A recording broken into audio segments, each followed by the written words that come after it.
দর্শকের পর্যায়ে জানিয়ে দিচ্ছি আজকের সংবাদপত্রের গুরুত্বপূর্ণ শিরোনামগুলো।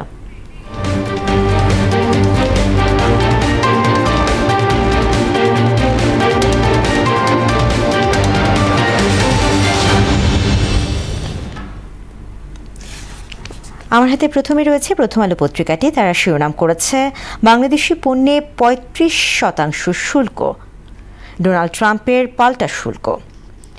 প্রেস অ্যাক্রিডিটেশন কার্ডের জটিলতার অবসান কবে, সচিবালয়ে সাংবাদিক প্রবেশ। বড় হারে সিরিজ হার বাংলাদেশের। এরপরে দৈনিক ইত্তেফাক, ৩৫% শুল্ক আরোপ করে ইউনুসকে ট্রাম্পের চিঠি, রপ্তানি নিয়ে উদ্বেগ। মালয়েশিয়ায় জঙ্গিবাদে জড়িত ৩৫ প্রবাসীর বিরুদ্ধে মামলা।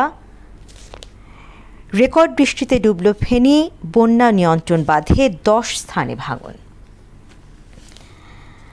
দৈনিক সমকাল শিরোনাম করেছে যুক্তরাষ্ট্রে পণ্য রপ্তানিতে আবার শুল্কের অস্বস্তি।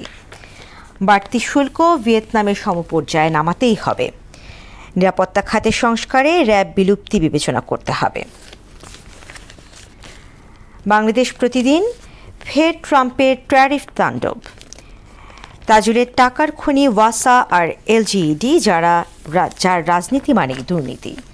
$৭.৫ বিলিয়ন বাজার হারানোর শঙ্কা।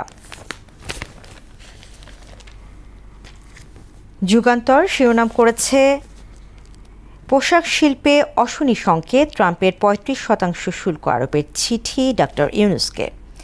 প্রদীপের নিচে অন্ধকার, খবর রাখে না কেউ, বেঁচে থাকার সংগ্রামে রাজধানীর বস্তিবাসী। সাগরের ঢেউ কেড়ে নিল চবির ৩ শিক্ষার্থীকে, একজনের লাশ উদ্ধার, ২ জন নিখোঁজ। দৈনিক বণিক বার্তা, মার্কিন শুল্ক কমানো সম্ভব না হলে ভিয়েতনামের চেয়ে পিছিয়ে পড়ার শঙ্কা, রপ্তানিতে দ্বিতীয় হলেও প্রবৃদ্ধিতে পিছিয়ে বাংলাদেশ। তত্ত্বাবধায়ক সরকার ফেরানোর পথ খুলল, পঞ্চম সংশোধনী নিয়ে পূর্ণাঙ্গ রায় প্রকাশ। সবশেষ রয়েছে the daily star, US tariff threatens export economy, government pins hopes on trade negotiations with the Trump administration later this week. দর্শক, এই ছিল সংবাদপত্রের গুরুত্বপূর্ণ শিরোনামগুলো।